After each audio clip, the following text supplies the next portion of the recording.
Allahu Allahu Allahu Allah Allah. درود شریف پڑھ لیجیے. بڑے سلیقے کے ساتھ ہوتی ہے پیش آقا میری حضوری. بڑے سلیقے کے ساتھ ہوتی ہے پیش آقا میری حضوری. حضوری بمعنی حاضری، یعنی بہت سلیقے کے ساتھ میری حاضری نبی کریم صلی اللہ علیہ وآلہ وسلم کے روزہ مبارک پہ ہوتی ہے. ایک بزرگ فرماتے ہیں اور اپنے وقت کے بڑے مجدد، وہ فرماتے ہیں کہ میں روزہ رسول صلی اللہ علیہ وآلہ وسلم پر حاضری کے لیے باب السلام سے داخل ہوا. آگے جا کے میری ہمت نہیں ہوئی جانے کی، لہٰذا میں وہاں رک گیا، کھڑا رہا. تو میں نے دیکھا کہ ایک اس وقت کے بڑے شیخ وہ اندر تشریف لائے ہیں. میں نے ان سے مصافحہ کیا اور میں نے کہا کہ حضرت میں آپ کے ساتھ جانا چاہتا ہوں. تو انہوں نے کہا کہ اس کی کیا وجہ ہے، کیونکہ وہ جانتے تھے کہ یہ بھی بڑے عالم ہیں. تو انہوں نے کہا کہ میری ہمت نہیں ہو رہی.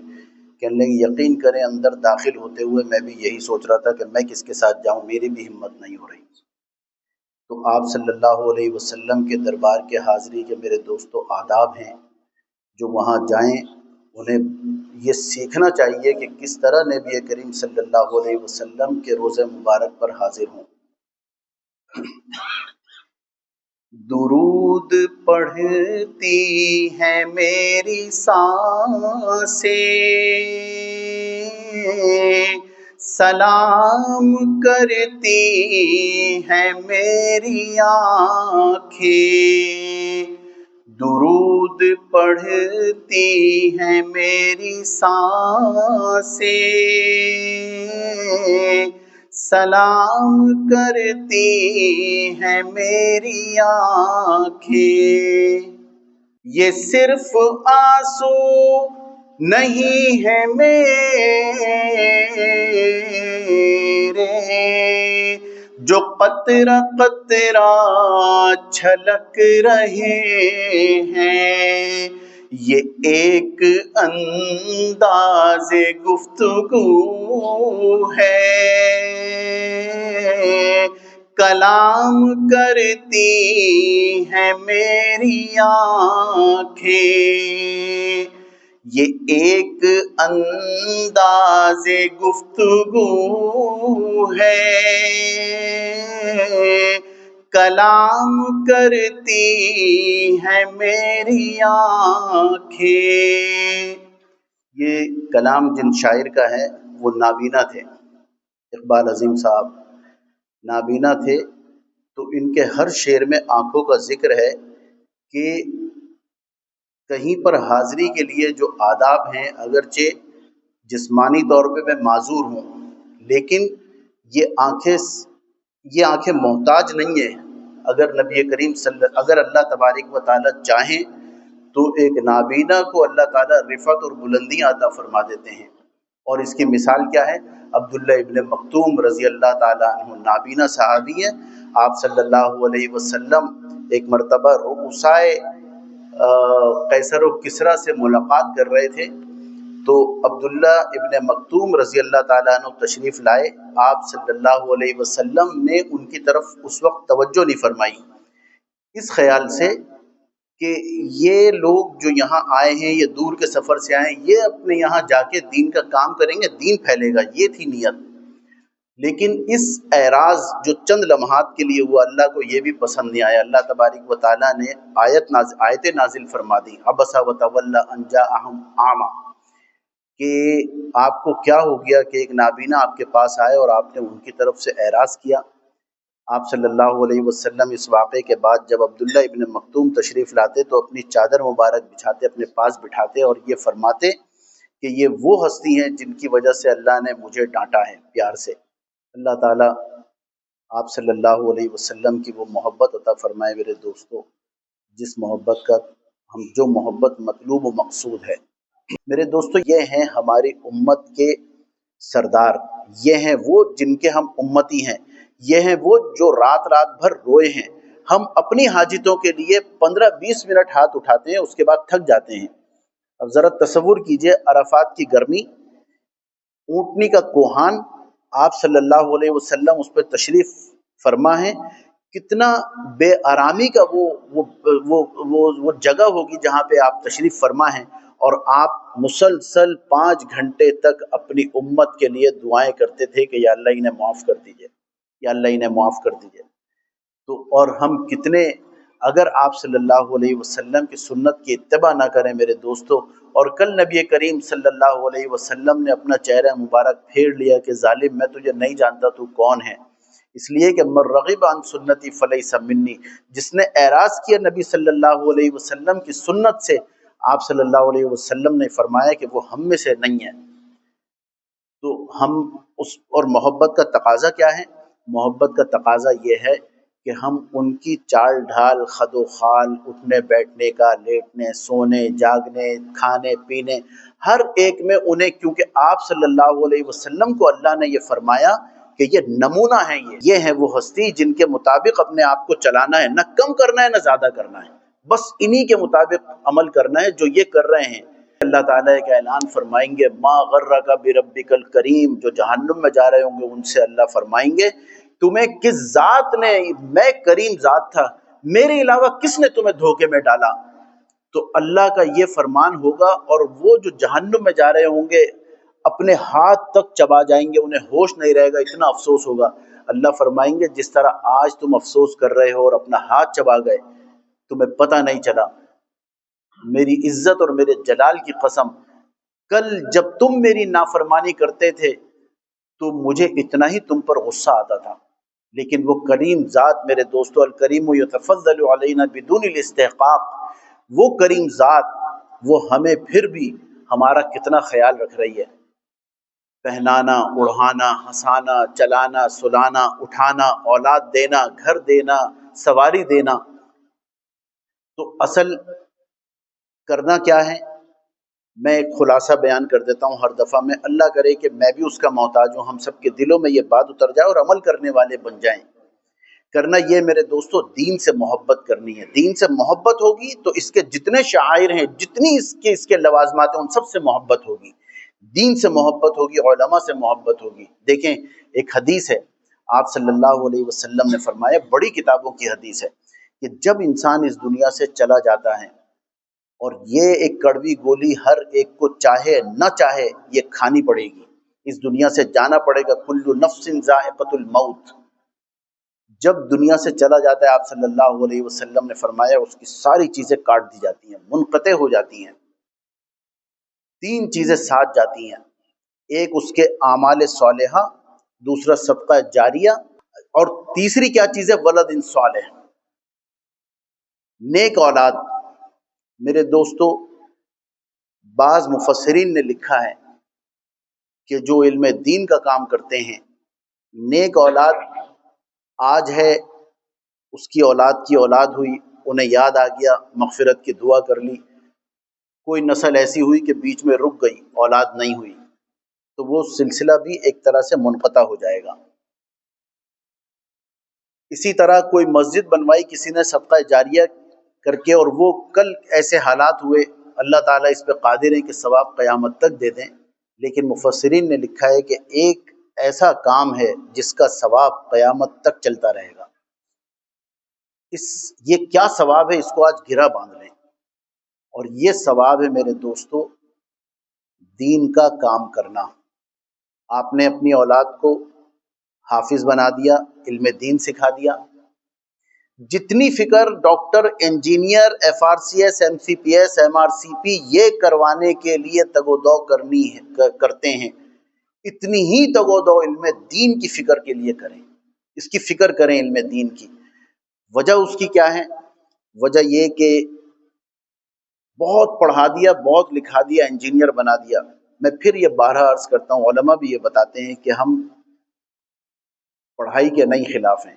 کوئی اگر یہ سوچے کہ یہ میں خود آپ کے سامنے ایک طبیب ہوں، ڈاکٹر ہوں، میرا کہنے کا مطلب یہ کہ سب کچھ سیکھیں، جو دنیا میں بہترین زندگی گزارنے کے طریقے ہیں وہ گزاریں. بہترین گاڑی اللہ سے مانگے، بہترین گھر مانگے، 20 قالین مانگے، 10 ڈنر سیٹ مانگے، لیکن ساتھ میں اطاعت ضروری ہے. دین بھی سکھائیں بچوں کو. ایک حافظ ہو گیا، عالم ہو گیا، اب اس کے کبھی کسی ایک طالب علم کی وجہ سے، ایک عالم کی وجہ سے میرے دوستو اس کے 50 شاگرد ہوئے، وہ عالم بنے، اس کے 100 شاگرد ہوئے. یہ سلسلہ چلتا رہتا ہے. اور اس کی سند اور اس کی دلیل کیا ہے؟ دلیل یہ ہے، کبھی ختم بخاری شریف میں اگر آپ حضرات کا اتفاق ہوا ہو شرکت کرنے کا، تو آخر میں ایک بچہ روایت بیان کرتا ہے کہ حدثنی، میں نے سنا ہے اپنے استاد فلاں سے، انہوں نے سنا فلاں سے، انہوں نے سنا فلاں سے. یہ تمام سیڑھیاں چڑھتے اس کا سرا ملتا ہے سمعت رسول اللہ صلی اللہ علیہ وآلہ وسلم. نبی کریم، یہ سلسلہ نہیں ٹوٹا. ہمیں اپنے آباء و اجداد میں دادا پر دادا کا نام یاد ہو، اس کے بعد یاد نہیں ہوگا، لیکن یہ ایک ایسا سلسلہ علم دین کا کہ وہ کہ ان سے سنا، اور پھر نبی کریم صلی اللہ علیہ وسلم سے سنا. اور بعض روایت میں جیسے ایک شخص کو حاضر کیا گیا اللہ کے سامنے، خواب میں ان کے شاگرد نے دیکھا تو کہا کہ میں نے سنا حدثنا عبد الرزاق عن معمر عن زہری عن عروۃ بن الزبیر عن معاذ بن جبل عن عائشہ صدیقہ رضی اللہ تعالی عنہ رسول صلی اللہ علیہ وسلم وعن جبرائیل علیہ السلام وان قال اللہ تعالی. بعض اوقات سلسلہ اللہ کی ذات سے جڑ جاتا ہے میرے دوستو. تو دیکھیں کیا عجیب وہ ہے کہ کیسی زبردست یہ کہ سارے سلسلے جڑ گئے. اب یہ سلسلہ چلتا رہے گا قیامت تک. جو میرے شاگرد ہیں وہ حوالہ دیں گے ہم نے اپنے استاد سے سنا، ان کے شاگرد ہیں وہ ان کا، تو یہ سلسلہ ختم نہیں ہوگا.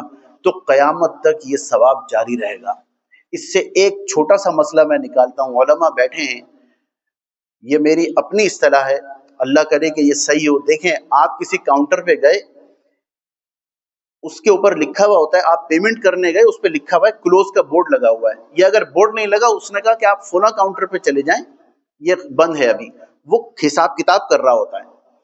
جب وہ حساب کتاب کر رہا ہوتا ہے تو اس وقت وہ کاؤنٹر چلتا نہیں ہے، ورنہ حساب نہیں ہو سکتا.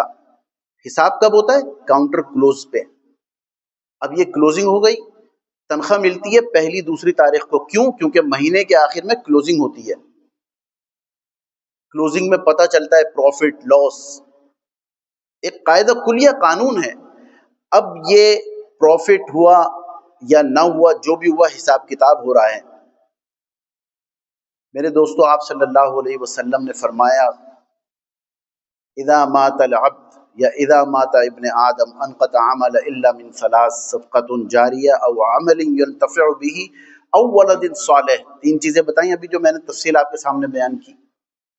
صدقہ جاریہ، صدقہ چل رہا ہے، ابھی صدقہ چل رہا ہے. فرشتے کیا اس سے حساب کریں گے؟ کاؤنٹر تو کلوز نہیں ہوا، ابھی کھاتا تو کھلا ہوا ہے. تو یہ چلتا رہے گا. تو ایسا کوئی کام کریں کہ کبھی حساب کتاب کی نوبت ہی نہ آئے، اور اللہ تعالیٰ اپنے فضل سے جنت میں بھیجنے کا معاملہ کر دیں ہمارے ساتھ. کیونکہ اگر آپ صلی اللہ علیہ وسلم نے حضرت عائشہ صدیقہ رضی اللہ تعالیٰ عنہ سے فرمایا اللہم حاسبنی حسابا یسیرا، آپ بار بار کہہ رہے تھے. عائشہ صدیقہ رضی اللہ تعالیٰ عنہ سے فرمایا کہ عائشہ، اس دن جس کو اللہ نے روک کے پوچھ لیا کہ اپنا حساب دو، وہ گیا، کیا جواب دیں گے؟ میں اپنا محاسبہ کروں کہ اللہ اگر مجھ سے یہ پوچھیں کہ کون سا ایسا عمل ہے جس پہ میں تیری بخشش کروں، تو میں اللہ کی قسم کھا کے کہتا ہوں کہ میرے دوستو، شاذ و نادر کسی ایک برگزیدہ بندے الا ماشاءاللہ استثناء ہر دور میں ہیں، ان کے علاوہ سب پکڑ میں آ جائیں گے. تو اللہ سے پکڑ سے بچنے کا، نجات کا راستہ میرے دوستو اللہ سے تعلق ہے، اللہ والوں سے تعلق ہے. اللہ تعالیٰ ان باتوں کا فہم عطا فرما دے اور عمل والا بنا دے. وآخر دعوانا ان الحمدللہ رب العالمین. مفتی محمد فیضان صاحب. الحمد لله وكفى وسلام على عباده الذين اصطفى. أما بعد قال النبي صلى الله عليه وسلم من عزى ثقلا كسي بغدا في الجنة صدق رسوله النبي الكريم او كما قال علیہ الصلاۃ والسلام. بہت احسن انداز میں، شائستہ طریقے سے، نفیس انداز میں گفتگو کے موتی ارشاد فرما رہے تھے حضرت ڈاکٹر سید عبداللہ عامر صاحب ادام اللہ فیوزہ. اللہ تعالیٰ ان کی صحبتوں سے، ان کے فیوز و برکات سے ہم سب کو استفادہ کرنے کی صحیح معنوں میں توفیق عطا فرمائے. قسم خدا کی اللہ والے یا ان کی صحبت یافتہوں کا وجود اس دنیا کے بقا کا سبب ہے.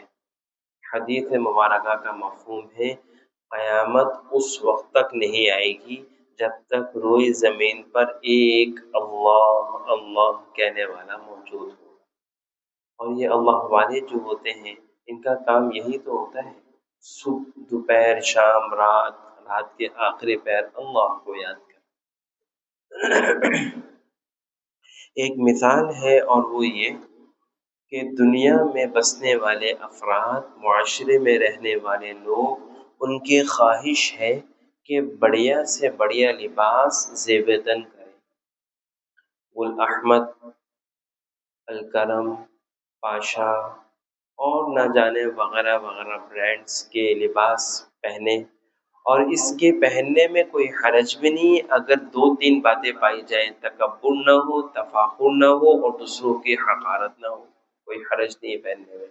ان اللہ جمیل ویحب الجمال، اللہ تعالیٰ خوبصورت ہے اور خوبصورتی کو پسند فرماتے ہیں. اور اگر انسان کوئی معمولی درجے کا پہنتا ہے اور اس کے پہننے میں لوگوں کو حقیر بھی سمجھتا ہے اور اپنے کو بڑا سمجھتا ہے تو یہ معمولی لباس اس کے لیے وبا کا اور پکڑ کا اندیشہ بنے. لہذا بڑھیا لباس پہننا کوئی شرعاً منع نہیں ہے. 2-3 باتیں جو عرض کی اس کو سامنے رکھ کر ہر شخص چاہتا ہے یہ تو دنیا کا حال ہے، آخرت میں بھی تو اچھا پہننا چاہتا ہے. اس کے لیے سرور عالم صلی اللہ علیہ وسلم ایک کام کرنے کے لیے ارشاد فرما رہے. آج وہ کام بتانا ہے. من عزا ثقلا، ثقلا کہتے ہیں اس خاتون کو جس کا بچہ گم ہو جائے یا جس کے بچے کا انتقال ہو جائے. من عزا ثقلا، جو شخص تعزیت کرے، عزا تعزیت، جو شخص تعزیت کرے اس خاتون سے جس کا بچہ گم ہو گیا یا جس کے بچے کا انتقال ہو گیا. کسی بغدا فی الجنہ، اللہ تعالیٰ تعزیت کرنے والے کو پہنائیں گے جنت میں بہترین چادر. اللہ تعالیٰ تعزیت کرنے والے کو پہنائیں گے جنت میں بہترین چادر. یہ رسول اللہ صلی اللہ علیہ وسلم کا فرمان عالی شان، رسول اللہ صلی اللہ علیہ وسلم کے عادت شریفہ، رسول اللہ صلی اللہ علیہ وسلم کے اخلاق مبارکہ، رسول اللہ صلی اللہ علیہ وسلم نے معاشرت کی تعلیم فرمائی. ایک روایت میں یہ فرمایا کہ جب اچھا یہ تو خاتون کا لفظ آیا نا، لیکن علماء محدثین اس کی شرح میں فرماتے یہ حدیث عام ہے.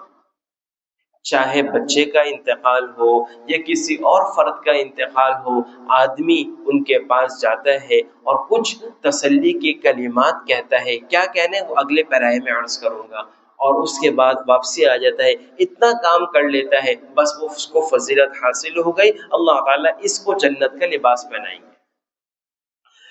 اور انتقال تو نہیں ہوا.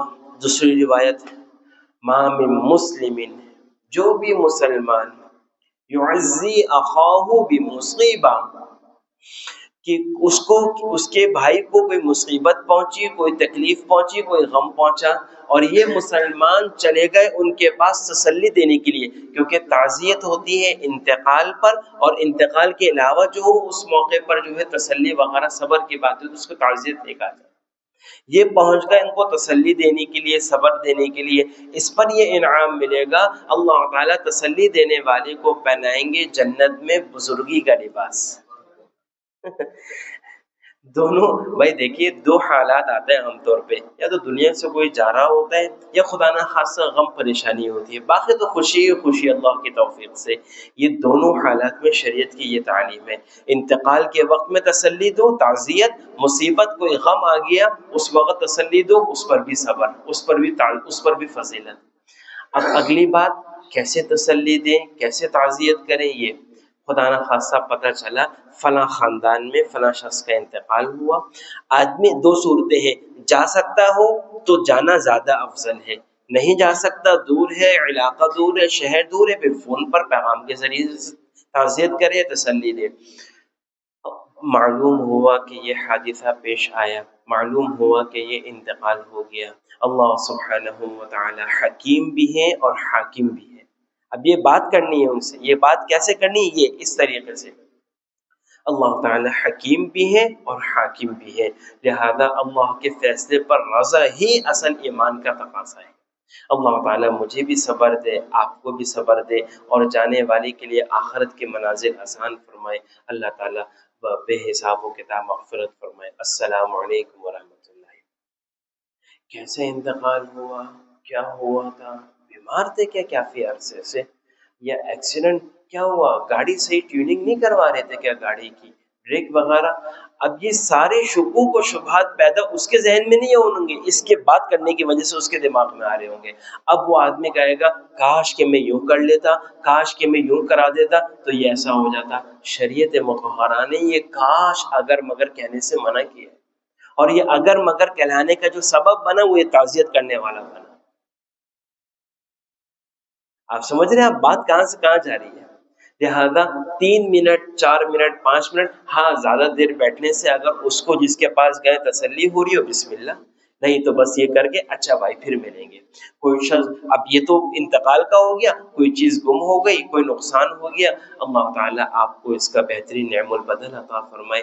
جانے والی چیز تھی، اللہ تعالیٰ اور دیں گے انشاءاللہ تعالیٰ۔ کوئی غم کی بات نہیں ہے، کوئی فکر کی بات نہیں ہے۔ حدیث کی دعا اگر یاد ہو عربی تو اچھی بات ہے، نہیں تو مفہوم ان للہ ما اخذ، اللہ ہی کا تھا جو اس نے لے لیا، وَلَهُ مَا أَعْطَى، اور اللہ ہی کا ہے جو وہ عطا فرمائیں گے، وَكُلُّ شَيْءٍ عِندَهُ بِأَجَلٍ مُّسَمًّى، اور اللہ کے پاس ہر چیز کا ایک پیمانہ، ایک وقت مقرر ہے، اس سے زیادہ وہ چیز ٹھہر نہیں سکتی، اس سے کم کوئی چیز لے نہیں سکتا۔